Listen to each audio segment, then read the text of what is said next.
نحمده ونستعينه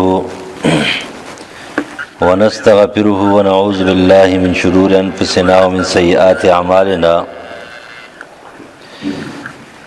أما بعد فأعوذ بالله من الشيطان الرجيم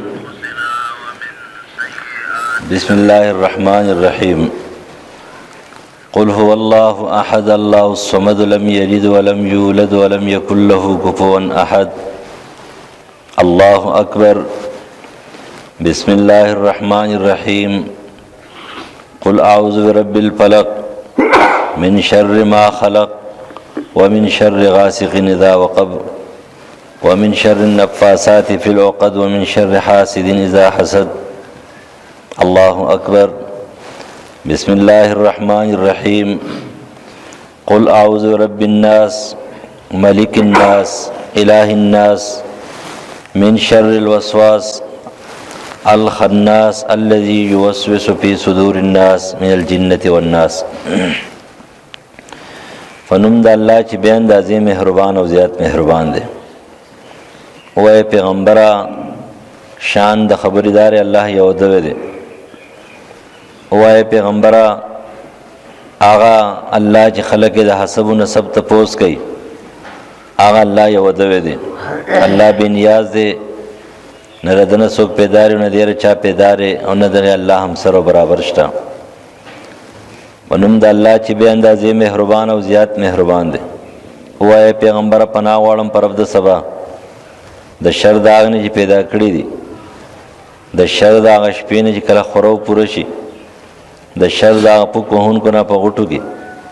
او د شر داغ کې نګر نه چې کله کې نه کوي. ونوم د الله چې به اندازې مهربان او زیات مهربان دی. وای پیغمبر پناه واړم پرب د انسانانو، بادشاہ د انسانانو، معبود د انسانانو د شر دغه بار بار وسوسې اچون کینه چې په زړه هم لکه په شا تخدي هغه چې وسوسې اچي په سینو د خلقو کې پیریان نه وي که د انسانانو نه. عزتمندو د قرآن مجید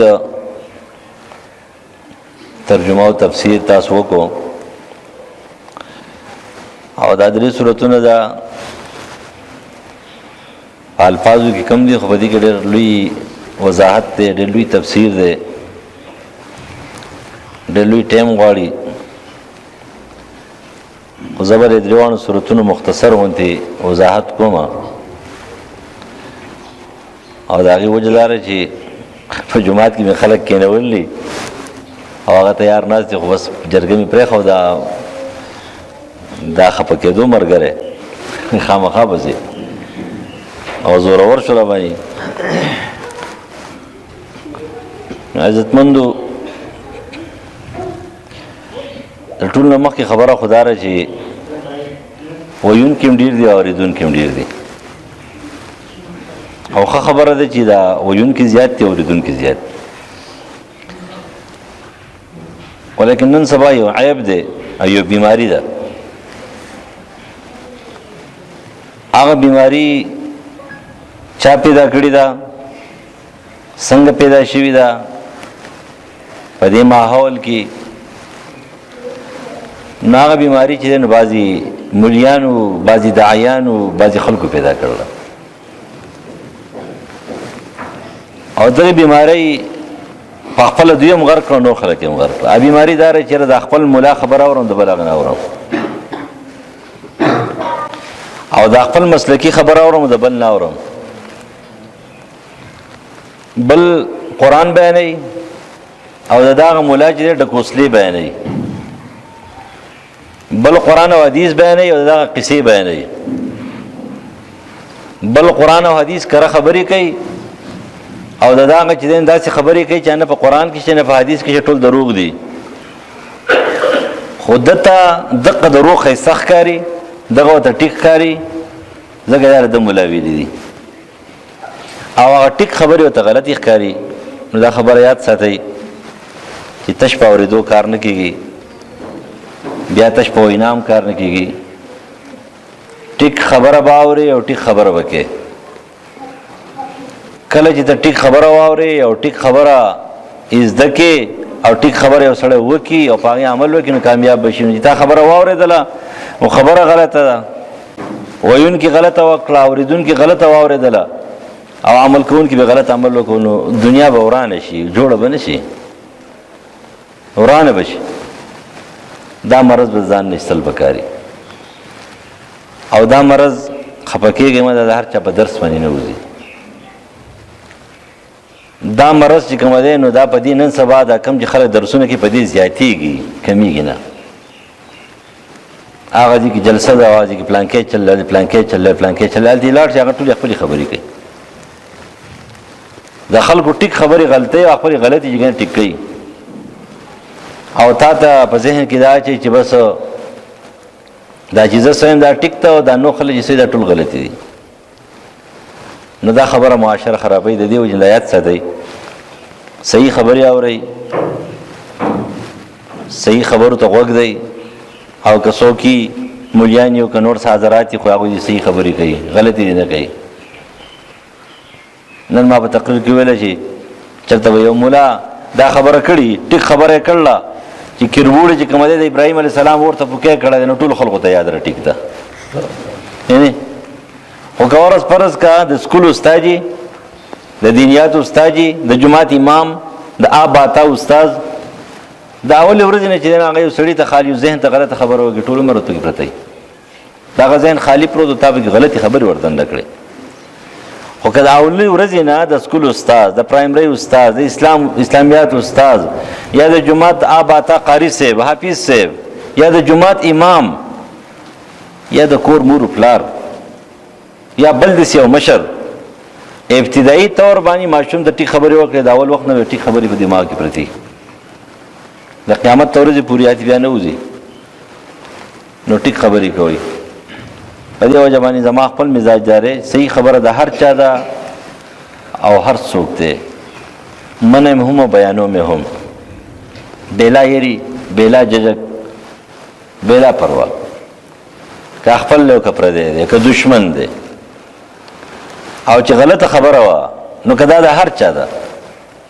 که په هغې باندې ما ته هر څوک سوی وایي به زه به غلطه بیانوم دا غلطه ده نه حمایت کوم نه مرګستیا کوم نه څه تعلق ساتم او نه څه پروا ساتم دا پروا مې هم نشته چېرې دا سړی به څه وکړي او څه به ووایي څه وایي او څه کوي دي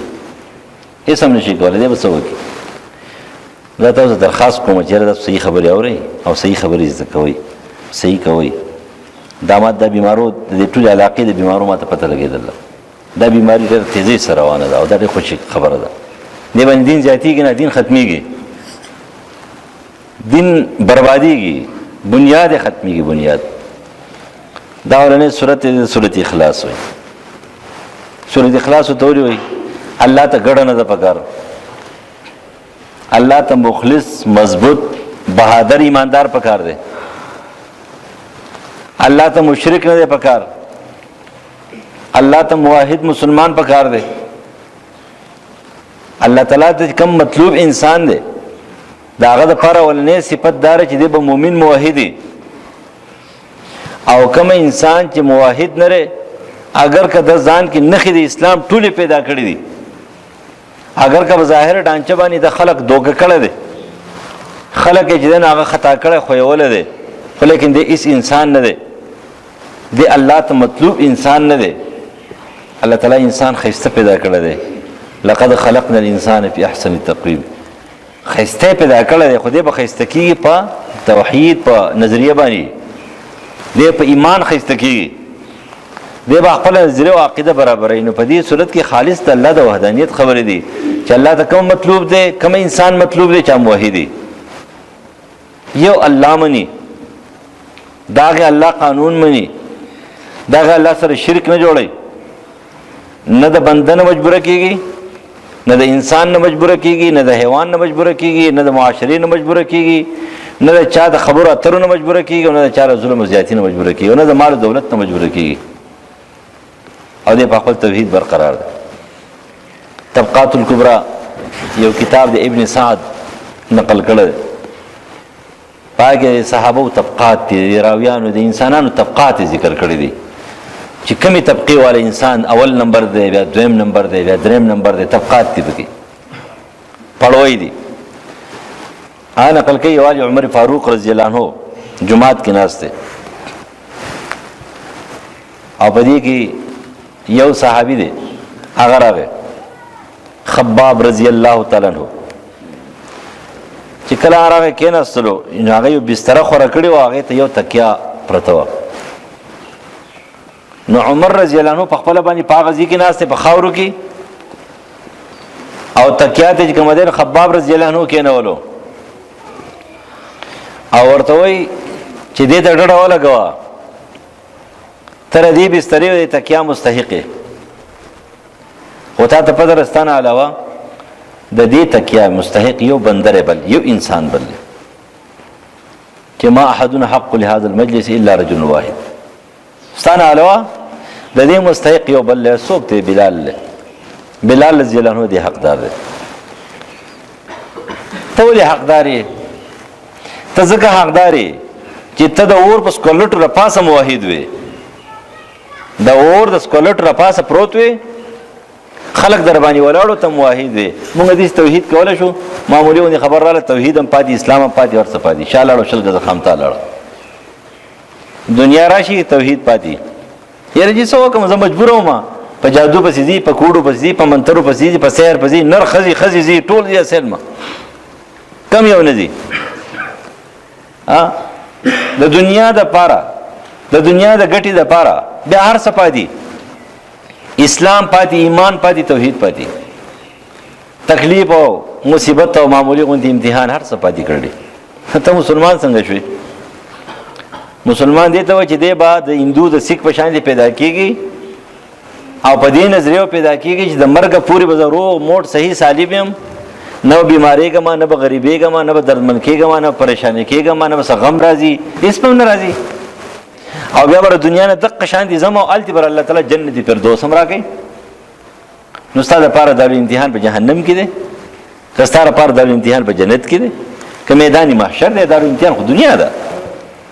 د مؤمن صفت خدای رچ دی په دنیا کې امتحان تیری د مؤمن په باره کې نبی علیہ السلام فرمایي د مثال داغه غیا دی داغه پوس واخه دی چې هوا پیراشي کله یو طرف ته سملای کله بل طرف ته سملای کله بل طرف ته سملای کله بل طرف ته هم په دغه طریقه باندې دنیا نه لاړ شي مؤمن به د دنیا نه دردمن زی د غم نډک پزي دی به چې زخمی زی د په وجود باندې به زخمونه دی به بیماری دی به د کفر نه بهش پریشانی مؤمن دی ته نه وي د مثال منافق باندې منافق مثال چې سنوبر د نختر دونی دی د نختر ونه مضبوطه خلک وي کنه د سنوبر ترجمه خلک په دیار سره کې دیار نه سنوبر نختر ته وي د نختر عمر د دیار نه زیات دی نختر چې کله مضبوط شي نو داغه دن مغز انتهایی کلک دی د مثال د نختر دونه دی چې ډېر غټ شي ولاړې خزانه بهار د سنوي خو چې کله کټ کې وګورځي کې سلو 15 ټوکړي وګورځي د منافق مثال خو دې دی چې په دنیا کې دغه شان دی ولاړې خزانه بهار په ناراضي او چې کله دنیا نزي ټوکړي ټوکړي بزي او مؤمن دی با سروهله پروهله اکثر خلک وایي کنه چې پلانکیر سره زموږ مرګره پلس واته کاله بيږي ور پلانکیر صاحب را سره لاهور تلاړم او چاره ته په لار باندې باو په جی ټي روډ بخلکلا وای چاره ته په لار باندې اشاره مونږ کړه ما ورته ما چې ځان سره ونه کړي ما کوس کړ ولولي مل قسم دې په هر پټک په دی ودرې پار ځی کې ودی ودرې چې را کوشا تاسو ویل څه ګډي وډي نبی علیہ السلام هجرت کړي د مکې نه مدینې ته ابو بکر صدیق رضی الله عنه کله مخ کې منډه وي کله دې روستو منډه وي کله خې طرف ته ځي کله ګس طرف ته ځي او په دې غمو پریشانې کې دي او کله به د شاته رسو کوم لکه څوک به مخ کې نام لکې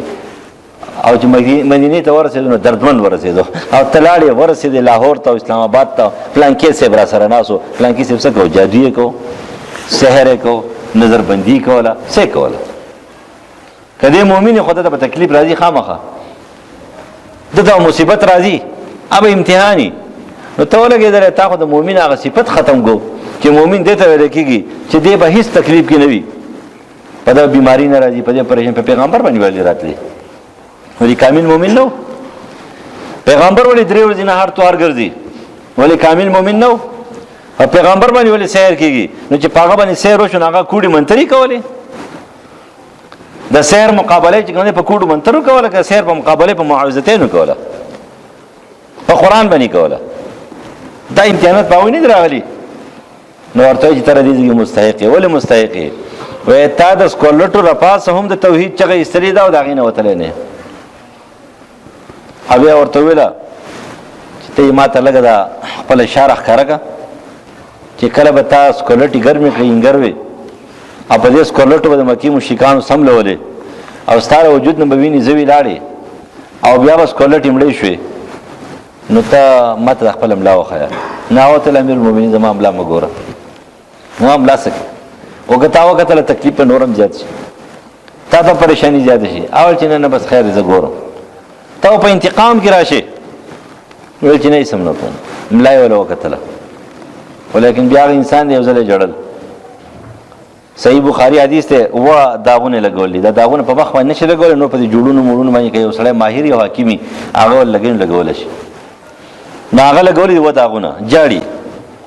نو چې جاړي نو ملګري راله صحابه راله څه ملګري راله ورته ویل ورته جاړې په سکولټو باندې مشرکانو سملولې راپاسه او وینې زوی به درنه بهیدې او چې کله به سکولټ مړې شوې ته به راپاسېدلې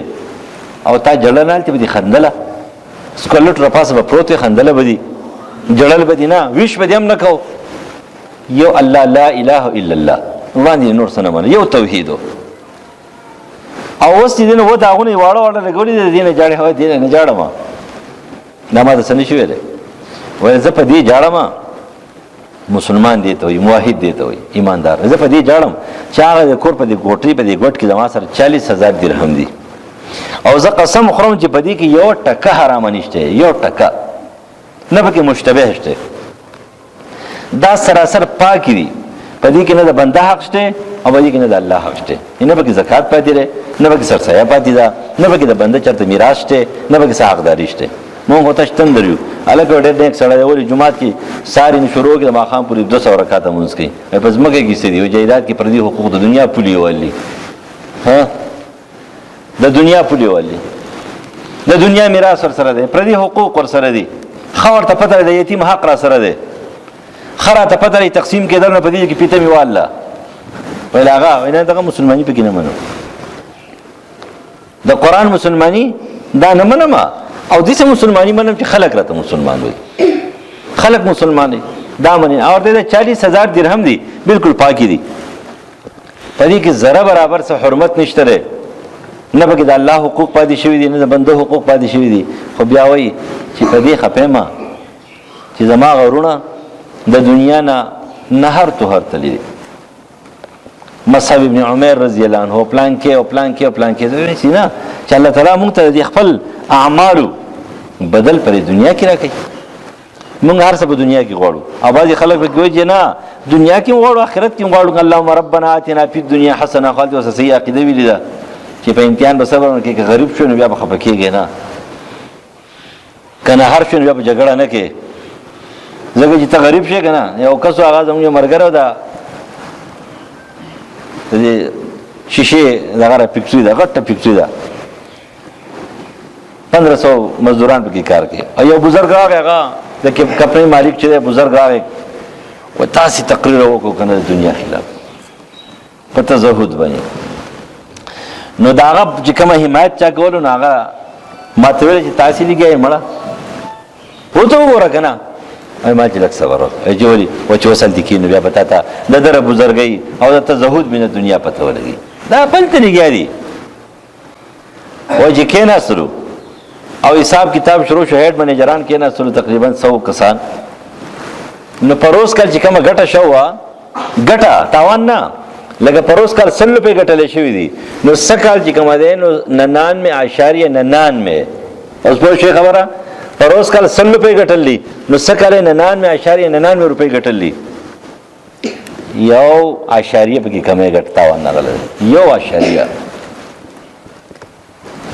او یار چې هغه ته پته ولري چې یو اشاریه تاوان نغلی دی په ګټه کې تاوان نغلی دی پروس کال 100 روپۍ ګټلې فرض کا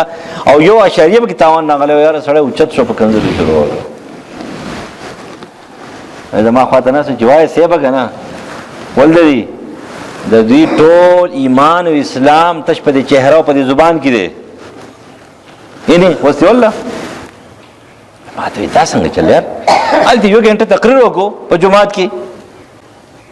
او د دنیا خلاف تقریر وکړو او دلته داسې کار کوي. دا څنګه چل دی؟ هغه جمعه ته امام نه دا چې تقریر کوي نو دا چې نوی مولا چې زموږ په شانتي راشي نو د خلکو ته هغه تقریر ډېر ښایسته ښکاري او ډېر غټ عالمونو د دې زما مطلب یو لس تقریرونه پرله پسې دلته وکړي ته بیا تپوس وکړي چې بیا څوک ونی نو یو کوز محتمیم و د ملکنډ لاندې دی بس نوم نه شو ویلی دویم پیج یې نه پرېږدوی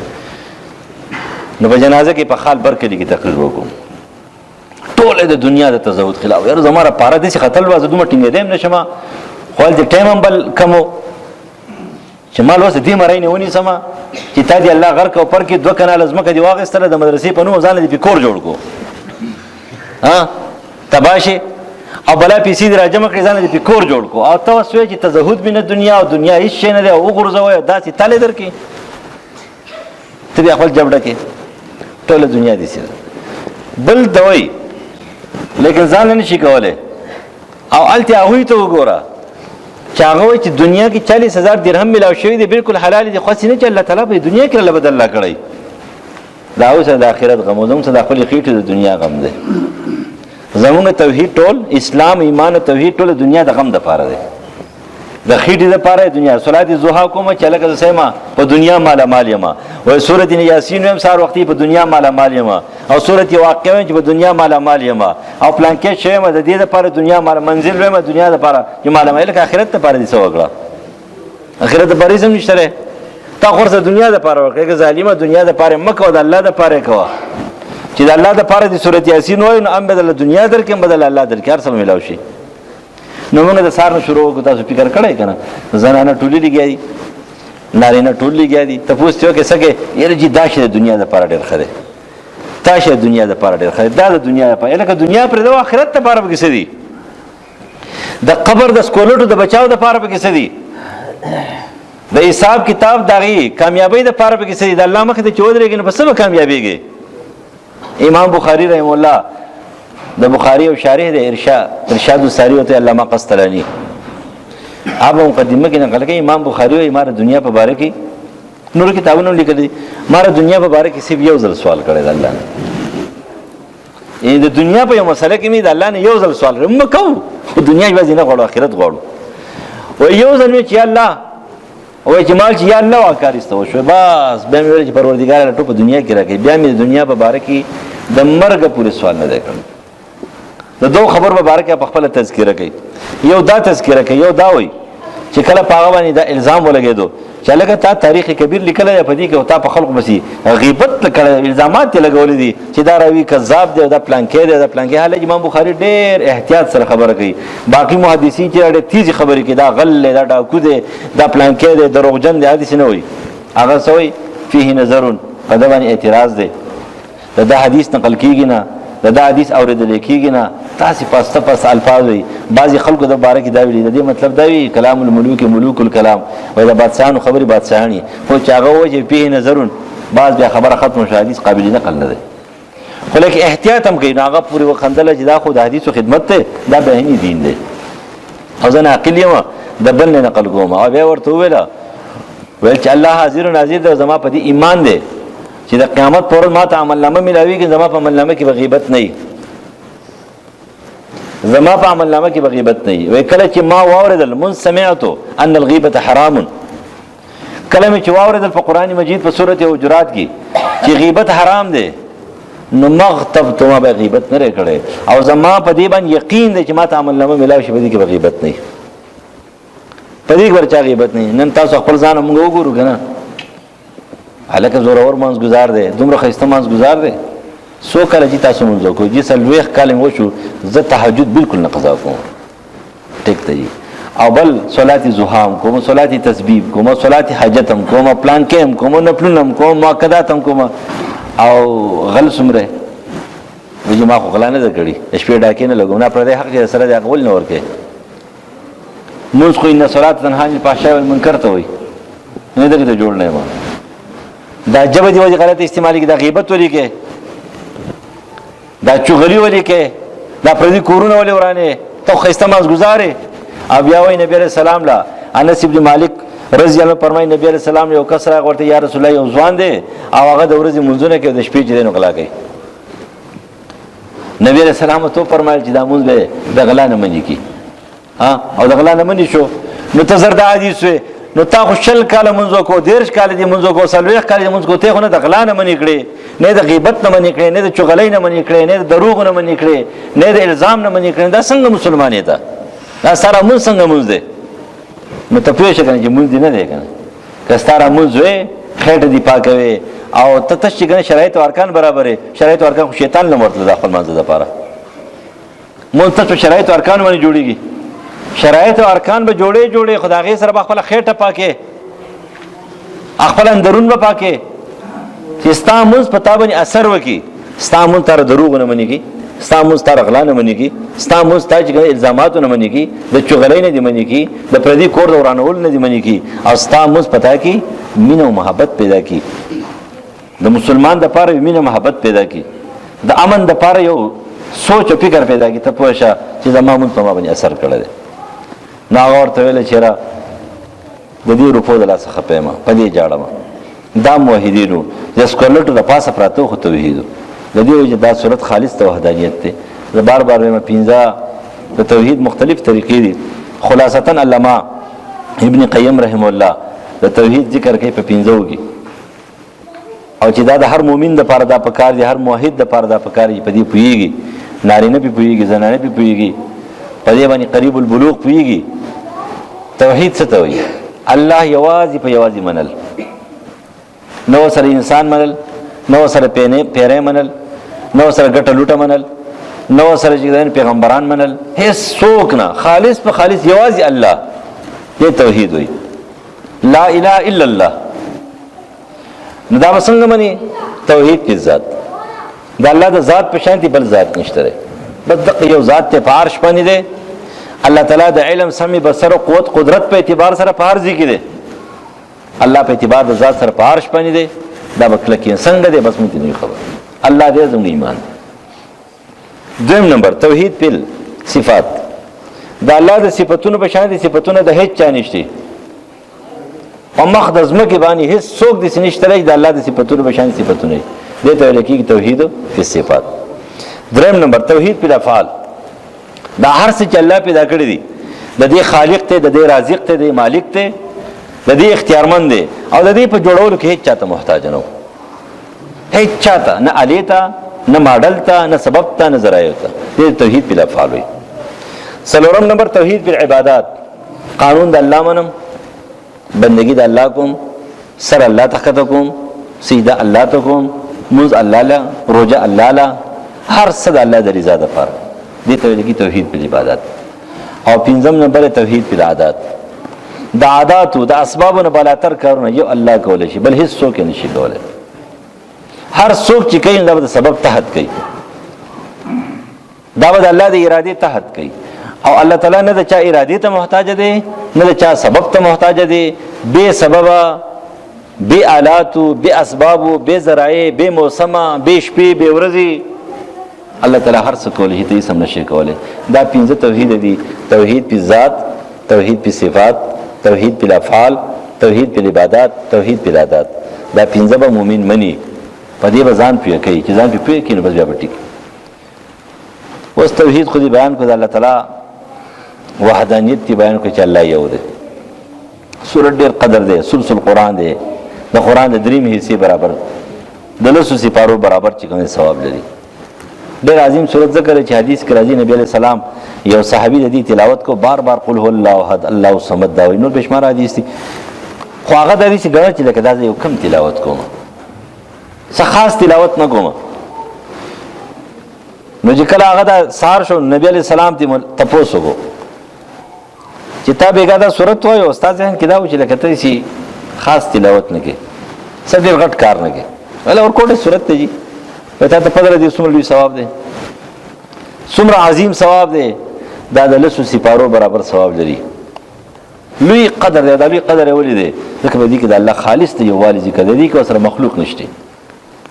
نه پرشتي ذکر شته نه د پیغمبر شته نه د ایماندار شته نه د مشرک شته نه د کافر شته نه د جنت شته نه جهنم فقط یو الله خالص یو الله ذکر دی دا واحد صورت دی، دې صورت اخلاص ځکه وایي. اوس توحید ساتل ګران کار دی. یو سړی وختي طور باندې موحد شو، کلمه وویله، توبې مو ایستلې، د شرک نه ځان وساتلو، لیکن معاشره ده. اوس کله انسان باندې یو شی حمله وکړي، کله بل حمله وکړي، کله بل حمله وکړي، کله بل حمله، اخر دی ورته استجده نه هغه اسباب او ذرایع ټول پرېږدي او حوصله وغورځوي ته مشرک شي. نو دا دو صورتونه دي دپاره دي چې ګورې خپل توحید راټینګې. توحید راټینګول زه وایم ایمان او توحید د دې مثال د شهدو دی. شهد به پاک ساتي، که په دې کې یو ډرم دی که نه، یو ډرم یو بیلر شهد دی او په دې کې ذره برابر معمولی غوندې ګندګي دی واچوله، یو قطره، نو ټول ډرم چې دی داسې شي. دغه شان توحید دی، دغه شان ایمان دی چې دا د شرک د کفر ذره برابر قطره دا نه مني.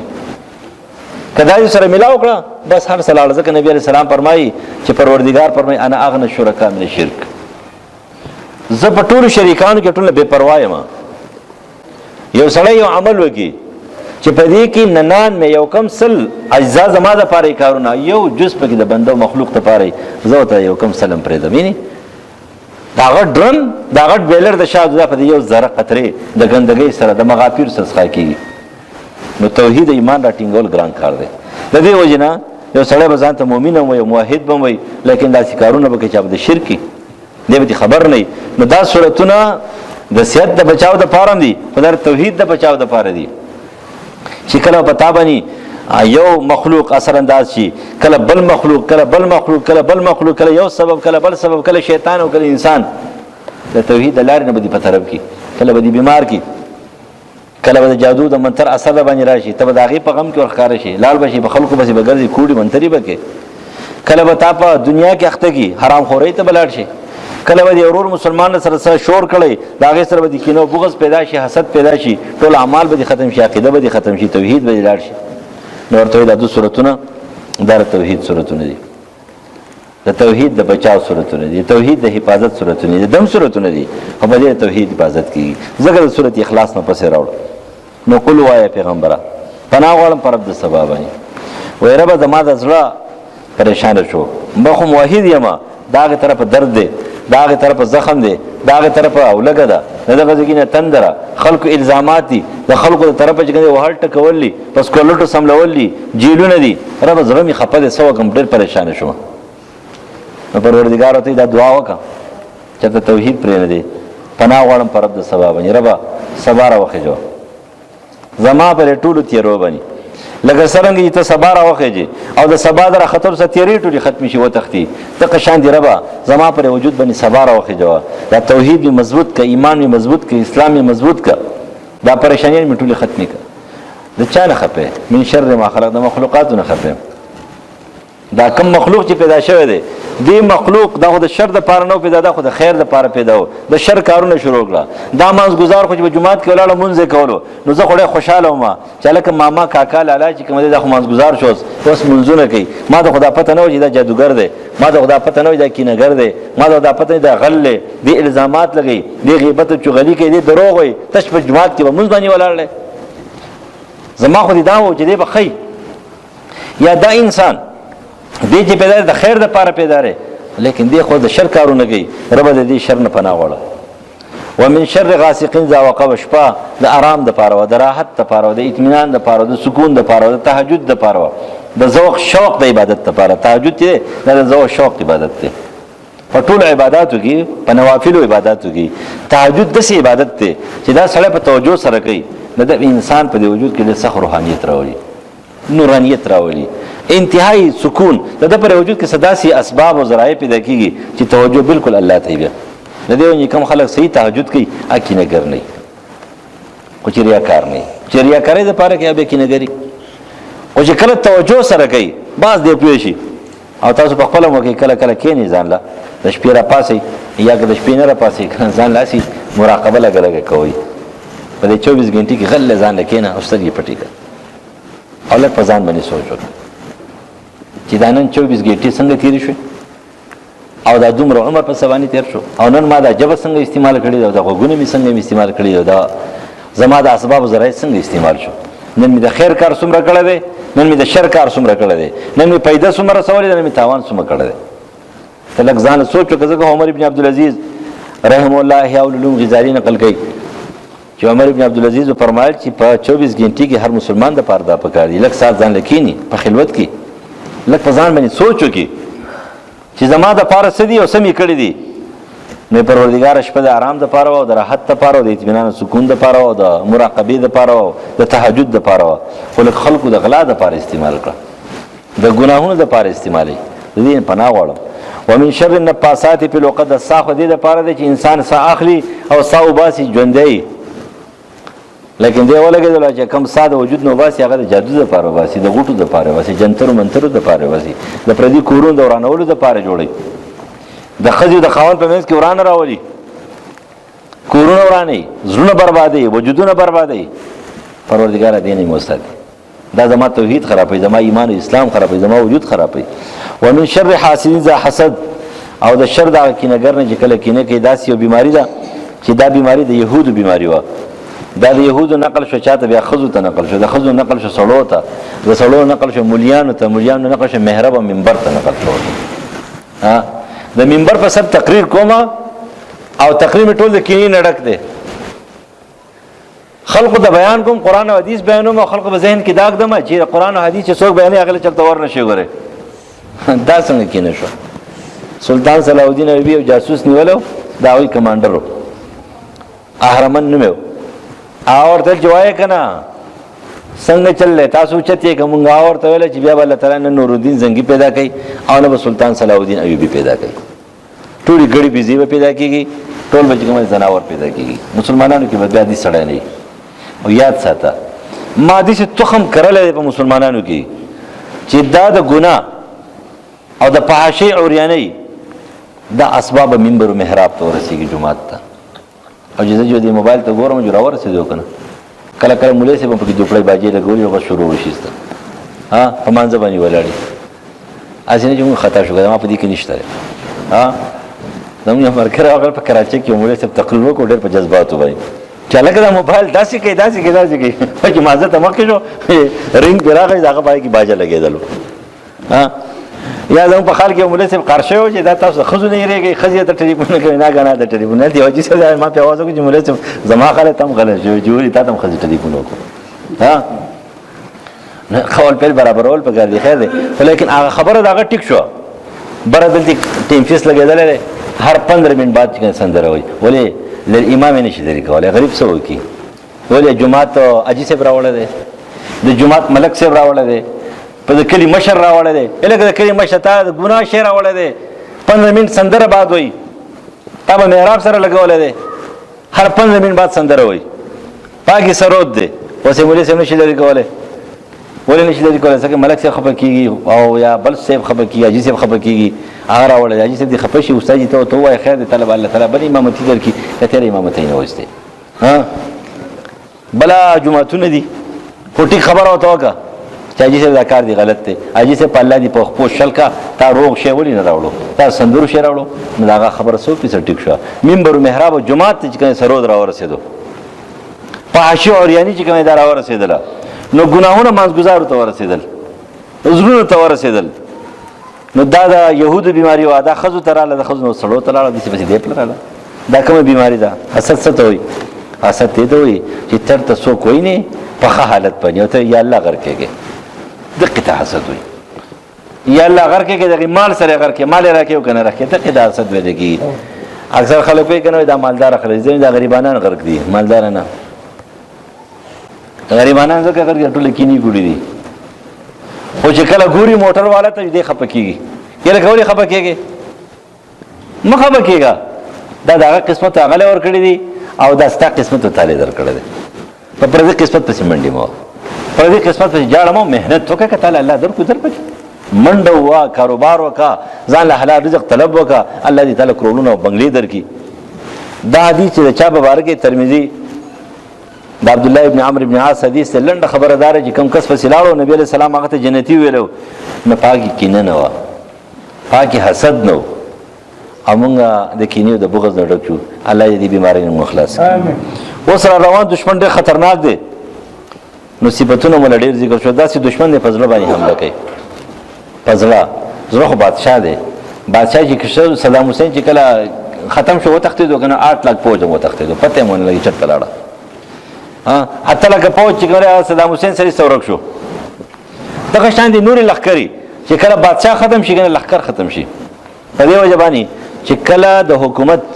خلیفہ ختم شي 1 نمبر به خلیفہ مقرر کړي ټول کارونه مخکي. دا ولی ځکه چې بیا به حمله کیږي هر څه به ختميږي. نو پروردګار دې سي دشمن دی چې یو راته معلوم نه دی،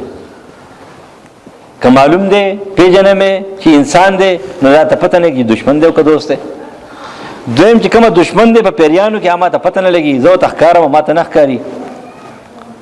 زه به حمله کوم ما ته پته نه لګي بډانګي وامه، لیکن اج په ما باندې حمله کې زه ورته ښکارم د هر جانبه. نو رب زه سو کوم د دې دشمن نه د بچاو د پاره ما ته څه طریقه وخایا وای طریقې دار کنه دا صورتونه وایا ته ولې دې دشمن نه شي بچ. دشمن خطرناک دی ځکه ته رب الناس ملک الناس اله الناس. الله تعالی دې دشمنان نه بچي. قران مجید ختمي کینه، قران ختمي کې ځکه نه چې کله قران ختم شو خبره ختم شو، قران اخر ته رسي. و چې اخر ته ورسېد ستا علم ختم شو، ستا علم ختم شو، دورانیه دي ختم شو، بیا دې سره شروع کو نور علوم پکې مخې دراله، نور مسلې پکې مخې دراله. قران ختميږي نه. او د عبد الله ابن عباس رضی الله عنه حدیث ته امام ترمذی نقل کړي چې د قران د تلاوت او د ترجمه او د بیانون کې مثال دا مسافر دی چې دا مثال حال او مرتهل چې کور دراشي بستر خوره کې به سمري او بیا وتلی په وګشي بستر ورشي. د قشان دی قران به بیا د سر شروع کې او دا بیا وی پرې دی بنا. خو قران ته کې نسل یوازې نه دی وره، قران ته په توجه سره کېنل وکي انقلاب راولي. او چې منیب نه وي توجه نه وا نبی او مثال به داغه منافق د عبد الله ابن ابي چې نبی عليه السلام قران ته مناسب لیکن تبدیلی پکې نه راغلي. قران ته په توجه سره کېنه دا ماته وي ته قران هر ټکه ماته لګي دي باندې دته وي مولوی صاحب ته ماته وي دته وي نه نه ماته وي دا ماته وي سودخورا ماته وي غلا ماته وي ډاکو ماته پلان کې ځان پکې ګورا بل پکې نه ګورا ته پکې خپل گاونډي ګوري خپل ځان پکې وګورا کله چې پکې ځانو کو ته به جوړ شي. کته دا ویل چې د آیت سره دا خو دماغ گاونډي ته وي لاړې غرق شي، دا قانون دا خو دماغ پلان کې د پاره دی لاړې غرق شي ماته وي. نو بیا به تاسو بیا به کامیابی. بسم الله الرحمن الرحیم الحمد لله رب العالمین الرحمن الرحیم مالک یوم الدین ایاک نعبد و ایاک نستعین اهدنا الصراط المستقیم صراط الذین انعمت علیهم غیر المغضوب علیهم ولا الضالین آمین. نو دا سورۃ فاتحه شو، عظیم سورۃ ته او د الله تعالی د ټول قران خلاصه ده. اول کې حمد و ثنا ده، بیا اقرار د عبودیت ته، بیا د دعا د غوښتلو طریقه ده. بسم الله الرحمن الرحیم الف لام میم ذالک الکتاب لا ریب فیه هدى للمتقین الذين يؤمنون بالغیب ويقيمون الصلاة مما رزقناهم ينفقون والذين يؤمنون بما أنزل إليك وما أنزل من قبلك وبالآخرة هم يوقنون أولئك على هدى من ربهم وأولئك هم المفلحون. دا سورة بقرة ده پاول کې اعجاز القرآن ده، د قرآن د مقابله چیلنج ده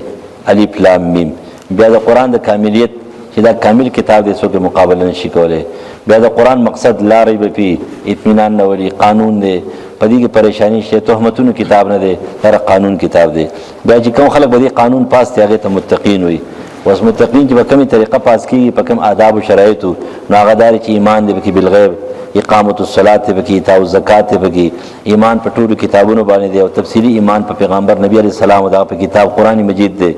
او آخرت باندې مضبوط یقین دی باس بعد الموت په منی نو دا سم لار ولا خلق دی او دا کامیاب جنتیان دي. اللهم صل علی محمد و علی ال محمد کما صلیت علی ابراهیم و علی ال ابراهیم انک حمید مجید. اللهم لك الحمد حمدا كثيرا. پروردگار دنیا و آخرت هم خسته کې مشکلات هم حل کې شریعه جا ضرورت هم سر تور سي مرزونه پتونو مصیبتونو هم محفوظ در رحمت و کرم معاملہ رسو کې الہ العالمین زونم پاک کې نیتونم پاک کې عقیدیم پاک کې اعمالم پاک کې دریاکاری نه بچ کې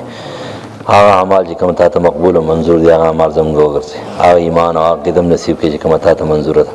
پروردگار موږ ایماندار جوړ کې کامل ایماندار ټول ګناهونه ته معاف کړي. پروردگار د حرمین حفاظت وکړي، د مظلوم مسلمانانو امداد او تعاون وکړي، د مظلوم او غریبانو مسکینانو محتاج او کشمیریانو امداد او تعاون وکړي. پروردگار ډېر بې وسه بې کسه خلق دی، هیڅوک په انسانانو کې امداد نشته، الہ العالمین ته غیب غیبانه امداد وکړي. پروردگار زموږ د وطن حفاظت وکړي، الہ العالمین دې حفاظت وکړي څوک د دې ورانولو کوشش کوي په هر جامار شکل کې کامیاب او کامران نه کړي تباہ او بربادي کړي نیست او نابود کړي ته محافظ او ناصر شې زمونږ پروردګار موږ له یو عادل بادشاه راکړي د دې وطن ټولې قرضې ختم کړي ټولې پریشانیانې ختمې کړي الہ العالمین ته موږ معاف کړي پروردګار په دې محفل کې چمګاون علاقه کې چا څه مسایل دي مشکلات دي شرعي اجازه ضرورت سرته ورسي څومره بیماران دي شفای کامله عاجله نصیب څومره قرضدار دي قرضونو نجات نصیب کړي چا الواد نشته نیکان صالحان الواد ولور کړي چا نارینه الواد نشته نیکان صالحان نارینه الواد ولور کړي ایمانی کامل نصیب کړي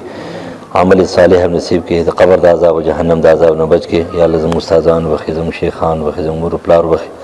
پس ملارم روان کړي د خلکو مرګري کې کوم خلک استاخ وختي دا خلکو نمدري کې کوم خلک استابدي شي اللهم ربنا اتنا في الدنيا حسنه وفي الاخره حسنه